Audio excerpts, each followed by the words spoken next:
Amigos e amigas, vamos a mais um momento da liturgia da palavra nos meus endereços telemáticos. @Paulo Roberto Maciel, Maciel 7919. É para ir direto ao YouTube, ou então tem o Instagram, @Paulo Roberto Maciel 6 barra. Eu transmito neste dia a liturgia referente ao Corpus Christi, 19 de junho de 2025, quinta-feira. É a festa, a solenidade do Santíssimo Sacramento do Corpo e Sangue de Cristo, popularmente conhecida como Corpus Christi. Estamos no ano litúrgico C. A cor dos paramentos litúrgicos neste dia é branca, conforme eu estou usando este lenço para simbolizar. Eu sou animador litúrgico na igreja. E no rito nós temos a missa própria, com o glória, eu creio, o prefácio da Eucaristia e o ofício da solenidade. A primeira leitura é do livro do Gênesis, capítulo 14, versículos do 18 ao 20. Naqueles dias, Melquisedeque, rei de Salém, trouxe pão e vinho, e como sacerdote do Deus Altíssimo, abençoou Abrão, dizendo: Bendito seja Abrão pelo Deus Altíssimo, Criador do céu e da terra. Bendito seja Deus Altíssimo, que entregou teus inimigos em tuas mãos. E Abrão entregou-lhe o dízimo de tudo. Palavra do Senhor, graças a Deus. Agora é o Salmo responsorial, é o Salmo 109 na Bíblia Vulgata e 110 na Bíblia de Jerusalém, versículos 1º, 2º, 3º, 4º, refrão 4º BC. Tu és sacerdote eternamente, segundo a ordem do rei Melquisedeque. Repitamos: Tu és sacerdote eternamente, segundo a ordem do rei Melquisedeque. Palavra do Senhor ao meu Senhor: Assenta-te ao lado meu direito, até que eu ponha os inimigos teus como escabelo por debaixo de teus pés. Tu és sacerdote eternamente, segundo a ordem do rei Melquisedeque. O Senhor estenderá desde Sião vosso cetro de poder, pois ele diz: Domina com vigor teus inimigos. Tu és sacerdote eternamente, segundo a ordem do rei Melquisedeque. Tu és príncipe desde o dia em que nasceste, na glória e esplendor da santidade. Como orvalho antes da aurora eu te gerei. Tu és sacerdote eternamente, segundo a ordem do rei Melquisedeque. Jurou o Senhor e manterá sua palavra. Tu és sacerdote eternamente, segundo a ordem do rei Melquisedeque. Tu és sacerdote eternamente, segundo a ordem do rei Melquisedeque. Repitamos: Tu és sacerdote eternamente, segundo a ordem do rei Melquisedeque. Segunda leitura. Leitura da primeira carta de São Paulo aos Coríntios, capítulo 11, versículos do 23 ao 26. Irmãos, o que eu recebi do Senhor foi isso que eu vos transmiti. Na noite em que foi entregue, o Senhor Jesus tomou o pão e, depois de dar graças, partiu-o e disse: Isto é o meu corpo que é dado por vós. Fazei isto em minha memória. Do mesmo modo, depois da ceia, tomou também o cálice e disse: Este cálice é a nova aliança em meu sangue. Todas as vezes que dele beberdes, fazei-o em minha memória. Todas as vezes, de fato, que comerdes deste pão e beberdes deste cálice, estareis proclamando a morte do Senhor até que ele venha. Palavra do Senhor, graças a Deus. Agora temos a sequência, no dia tem a sequência. Eu não vou cantar aqui, porque a sequência é grande e eu também não sei a melodia, mas vou passar o texto para vocês, não é? É importante que nós tenhamos conhecimento da liturgia. Vamos lá. Sequência na forma mais longa.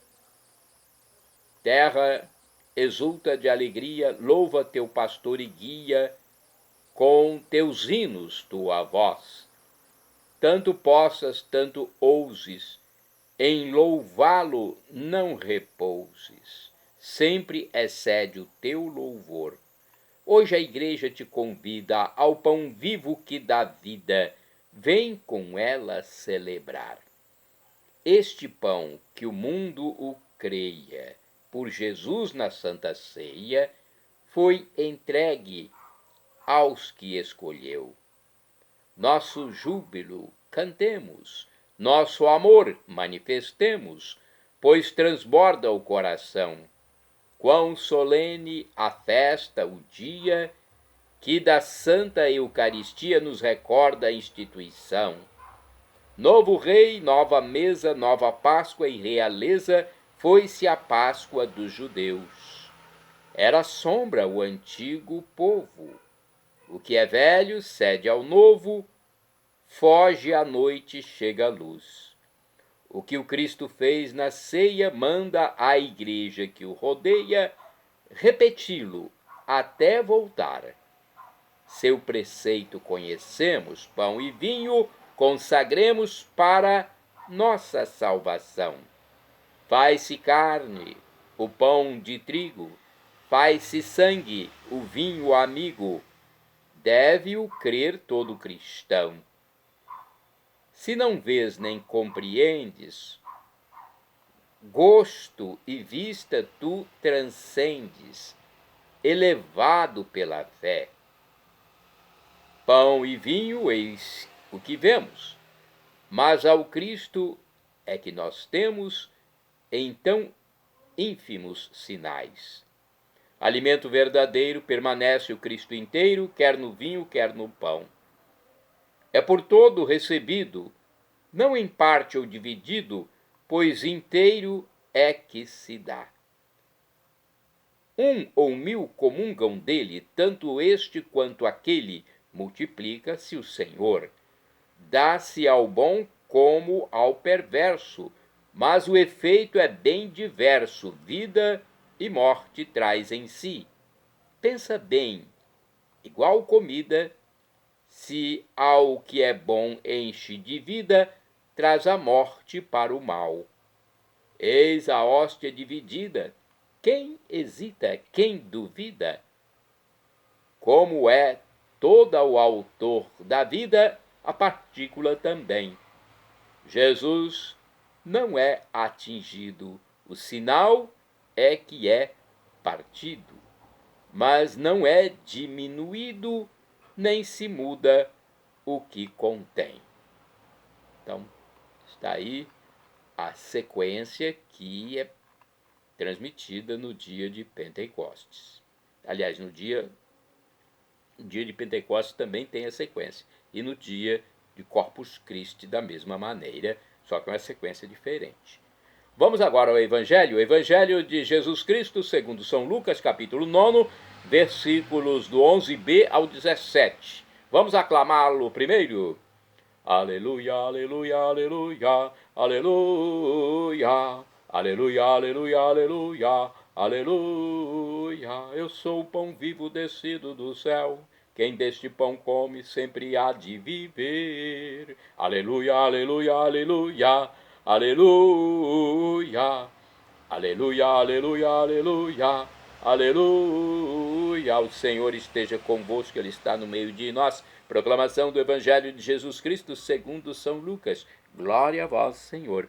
Pelo sinal da Santa Cruz, livra-nos Deus, nosso Senhor, dos nossos inimigos. Naquele tempo, Jesus acolheu as multidões, falava-lhes sobre o reino de Deus e curava todos os que precisavam. A tarde vinha chegando, os 12 apóstolos aproximavam-se de Jesus e diziam: despede a multidão para que possa ir aos povoados e campos vizinhos, procurar hospedagem e comida, pois estamos num lugar deserto. Mas Jesus disse: dai-lhes vós mesmos de comer. Eles responderam: só temos 5 pães e 2 peixes. a não ser que fôssemos comprar comida para toda essa gente.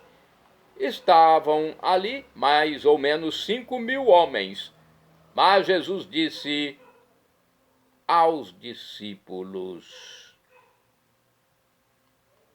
mandai o povo sentar-se em grupos de 50. Os discípulos assim o fizeram, e todos se sentaram. Então Jesus tomou os 5 pães e os 2 peixes, elevou os olhos para o céu, abençoou-os, partiu-os e os deu aos discípulos para distribuí-los à multidão. Todos comeram e ficaram satisfeitos, e ainda foram recolhidos 12 cestos dos pedaços que sobraram. Palavra da salvação. Glória a vós, Senhor. Olha aí o milagre de Jesus na multiplicação de pães e peixes. Agora vamos saber um pouco mais de fontes fidedignas. Eu tenho aqui um texto da irmã Roberta Peluso, do Anuário Folhinha Sagrado Coração de Jesus, sobre Lucas 9, versículos do 11b ao 17. Ela diz o seguinte: hoje a igreja convida o povo de Deus a celebrar a solenidade de Corpus Christi. Com procissões e flores expressamos nossa fé no corpo e no sangue de Cristo, que nos dão a vida em plenitude. Atenção, corpo e sangue de Cristo nos dão a vida em plenitude. No milagre da multiplicação dos pães, Jesus abençoa e parte o pão, assim como o fez na última ceia, na Santa Ceia com os apóstolos na Quinta-feira Santa. A partilha do pão entre o povo é missão dos discípulos. Dai-lhes vós mesmos de comer, diz o Mestre Jesus Cristo. Os 5 pães e os 2 peixes apresentados a Jesus são sinal da nossa fragilidade humana, mas o Senhor multiplica infinitamente o pouco que ofertamos. Com criatividade, com os dons que Deus nos deu, teçamos tapetes de solidariedade em nossas famílias e comunidades, a fim de aliviar a fome do outro. Com certeza, daquilo que é partilhado, ainda sobrará. Os tapetes literais são muito bonitos. Parabéns a todos vocês católicos que participam da confecção. E temos aqui também uma reflexão, eu acho importante passar para vocês, que está na Bíblia Pastoral de 1990. Então vamos lá, versículos do 11b ao 17, do capítulo 9 de Lucas. Olha, São Lucas, que foi médico e foi o secretário do apóstolo São Paulo, e biógrafo de Paulo também, São Lucas salienta que o fato aconteceu em lugar deserto. Trata-se, no caso dos pães, da multiplicação dos pães e peixes, trata-se do povo de Deus em marcha pelo deserto, saciado pelo alimento que o próprio Deus concede. O alimento é dom de Deus. Mas os apóstolos, que são o núcleo da comunidade que cria a nova história, precisam não só perceber que o povo está desabrigado e passa fome, mas também organizar esse povo e providenciar para que o alimento seja distribuído depois do milagre, de tal maneira que todos se sintam saciados. A Eucaristia é o sacramento do dom de Deus repartido entre os homens.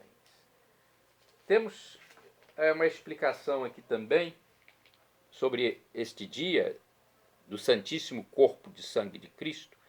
Santíssimo Corpo e Sangue de Cristo. O livro Deus Conosco diz o seguinte: Jesus, pão vivo, descido do céu, a palavra encarnada entre nós e que dá a vida ao mundo para a nossa salvação.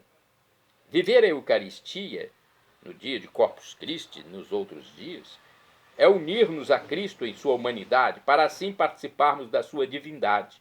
É fazer o que ele fez, entregar tudo o que somos, carne e sangue, nas mãos do Pai para o bem dos irmãos e irmãs. A vida eterna começa agora, nos gestos sinceros de amor e na entrega da própria vida a favor da vida que há de vir. Temos aqui mais uma reflexão da liturgia diária. O que está explicando aqui? Nós, católicos, reunimos-nos como família para a celebração do corpo e sangue de Cristo, na qual o Pai deseja renovar conosco sua aliança de amor. O Senhor Jesus se oferece a nós para fortalecer nossa caminhada de fé em espírito de comunhão rumo à plenitude do reino de Deus. Temos ainda mais? Vamos ver aqui. Mais uma reflexão para a gente se inteirar melhor sobre este dia do corpo e sangue de Cristo, do Corpus Christi. Reunimos-nos como família nesta solenidade do corpo e sangue de Cristo, na qual Deus Pai quer renovar conosco sua aliança de amor. Celebremos o Senhor Jesus, sumo sacerdote, que invisivelmente preside esta Eucaristia e se oferece a nós para fortalecer nossa caminhada rumo à convivência fraterna e à plenitude do reino de Deus. Bem, agora, depois de falarmos sobre o Corpus Christi, vamos falar sobre os santos do dia, porque os santos seguiram o que Jesus mandou, né? Participaram, né, do amor que Jesus mandou pregar, e foram muitos deles até ao extremo do martírio. Santo do dia 19 de junho, São Romualdo. São Romualdo foi abade, anacoreta e fundador da Ordem dos Camaldulenses. Nascido de nobre família ducal de Ravenna, na Itália, recolheu-se a um mosteiro beneditino onde se consolidou sua vocação para a vida eremítica. De acordo com o site da comunidade católica Canção Nova, o monge Romualdo foi um viajante incansável e suas pregações eram feitas mais com fatos do que com palavras ao percorrer toda a península italiana. Muitas pessoas o procuravam para aconselhamento e eram bem recebidas. Ocorre que esse santo da igreja, ele queria o recolhimento, não é? Então, ele queria o recolhimento, mas como essas pessoas o procuravam, ele as recebia e as aconselhava. Ele queria apenas o recolhimento no silêncio da oração, mas às vezes Deus nos envia os peregrinos, né? Aqueles que precisam do pastor. Romualdo nasceu de uma família nobre de Ravenna em 952. Após uma disputa sangrenta que envolveu sua família, amadureceu a vocação de seguir a vida monacal, ser dedicado apenas à oração, entrando com seu pai para o mosteiro de Santo Apolinário, em Classe. Classe é a região lá, a localidade. Como monge, impôs-se uma vida severa de penitência, meditação e oração. Devido às suas nobres origens, Romualdo era requisitado em todos os lugares para exercer funções eclesiásticas e políticas. Conheceu um dos mais importantes monges reformadores do século XX, o abade Guarino, que acompanhou até Catalunha, onde permaneceu por 10 anos e completou a sua formação. Ao retornar a Ravenna em 988, Romualdo renunciou oficialmente ao cargo de abade. Começou a viajar. Sua primeira etapa foi Verghereto, perto de Forlì. Verghereto, perto de Forlì, onde fundou um mosteiro em honra a São Miguel Arcanjo. Ali, por causa das suas contínuas advertências aos monges sobre disciplina e moral, foi obrigado a se mudar novamente. Em 1001, retornou para Santo Apolinário e, após um ano, se refugiou em Monte Cassino. Ali viveu por um período numa caverna. Depois fundou um eremitério em Citre, na região da Úmbria, onde permaneceu por 7 anos. Todos os mosteiros e cenóbios que fundou eram pequenos, porque achava que nas grandes estruturas se corria o risco de perder o silêncio, tão necessário para o recolhimento. Durante suas peregrinações, Romualdo esteve em Casentino, em 1012, onde conheceu o conde de Arezzo, da localidade de Arezzo, chamado Maldolo. Encantado pela figura do Anacoreta, o conde doou-lhe as suas propriedades, nas quais Romualdo criou um asilo e construiu um eremitério para os religiosos contemplativos. Porém, o monge se transferiu de novo, foi para a região de Marcas, onde fundou um mosteiro em Val de Castro. Ali reservou para si uma pequena cela, onde faleceu em 19 de junho de 1027. Suas relíquias foram transladadas primeiro para Gessi e depois para Fabriano, junto à igreja Camáldula de São Brás. São Romualdo foi canonizado pelo Papa Clemente VIII em 1595. Santa do dia 19 de junho é Juliana Falconieri. Foi virgem e faleceu em 1341. Juliana Falconieri fundou na Florença, Itália, o Instituto das Irmãs da Ordem dos Servos de Maria, denominadas mantelatas, por causa do seu hábito religioso, um manto, uma vestimenta. De acordo com o site do Vaticano, Juliana Falconieri era uma jovem muito bonita e tinha um talento indiscutível. Ela viveu na Idade Média e sua cidade, Florença, foi berço de Dante Alighieri, do qual foi contemporânea.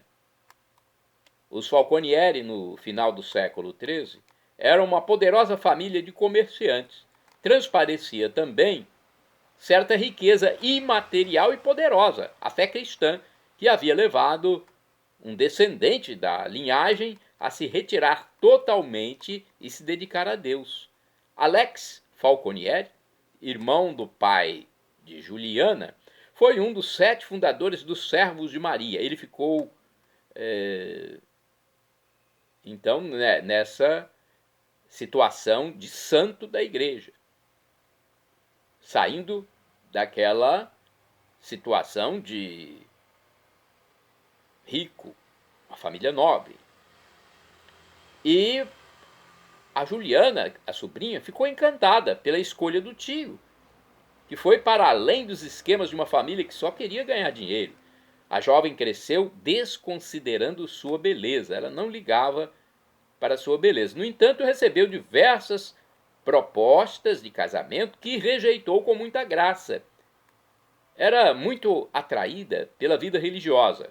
Como traje, ela preferiu usar o manto escuro e largo semelhante ao de seu tio. A mesma roupa foi logo vestida por outras moças da rica burguesia, que, seguindo o exemplo de Juliana, estavam mais propensas a servir aos pobres do que a serem reverenciadas por eles. As mantelate, essas mulheres que usavam os mantos ou manteletes, foram rebatizadas pela igreja, tornando-se o ramo feminino dos Servos de Maria. Eram mulheres de contemplação de joelhos, de caridade contínua pelas ruas. Nas quartas e sextas-feiras não tocavam em nenhum tipo de comida, e no sábado se saciavam com pão e água. Os sacrifícios das mantelate eram a única arma para acabar com aquele período de tanto ódio que reinava no território florentino. Juliana, há muito tempo, sofria de fortes dores. Todos os santos, ou quase todos, sofreram, assim como Cristo sofreu. E essas dores estomacais, aos poucos, foram aumentando. E a jovem mantelata, que era a mulher e guia do convento, não conseguiu mais engolir comida nenhuma que serviam para sustentá-la. No dia 19 de junho de 1341, ela foi proibida de receber até o sacramento da Eucaristia, pelo temor que não conseguisse engolir a hóstia consagrada. Juliana então pediu que a hóstia fosse colocada sobre seu peito, como se fazia com os doentes da época, enquanto o padre acompanhava com oração. Porém, aconteceu algo sobrenatural com Juliana. A hóstia desapareceu. Ao falecer, Juliana foi colocada no caixão pelas suas co-irmãs, que em certo momento descobriram no lugar do coração uma mancha roxa do tamanho de uma hóstia, como se ela tivesse ficado impressa no seu corpo. Até hoje, as Mantelati trazem, em seu hábito religioso, esta marca como recordação da última e prodigiosa comunhão da sua fundadora. O Papa Clemente XII a canonizou em 1737. São Remígio Isoré e São Modesto Andilauer são santos de 19 de junho, foram mártires. Olha aí, mártires de Cristo. Faleceram em 1900. Foram presbíteros, ou seja, padres, da Companhia de Jesus, mortos durante a rebelião dos Boxers na província de Hebei, na China. Bem-aventurado do dia 19 de junho é o beato Gerlando, religioso. Faleceu em 1271. Foi cavaleiro da Ordem de São João de Jerusalém, protetor das viúvas e dos órfãos. Bem-aventurada do dia 19 de junho, a beata Miquelina, viúva, faleceu em 1356, ingressou na Ordem Terceira franciscana em Pesaro, na Itália. Vendeu todos os seus bens, deu dinheiro aos pobres e dedicou-se a uma vida de oração. Bem-aventurado do dia 19 de junho, a beato Tomás Woodhouse, sacerdote e mártir, faleceu em 1573. Jesuíta que ficou encarcerado durante 11 anos e foi levado ao patíbulo em Tyburn, na Inglaterra, no reinado de Isabel I. Bem-aventurada do dia 19 de junho, a beata Helena Aiello, virgem, faleceu em 1961. Fundou em Cosenza, na Itália, a Congregação das Irmãs Mínimas da Paixão de Nosso Senhor Jesus Cristo. Santos do dia 19 de junho, São Gervásio e São Protásio, mártires.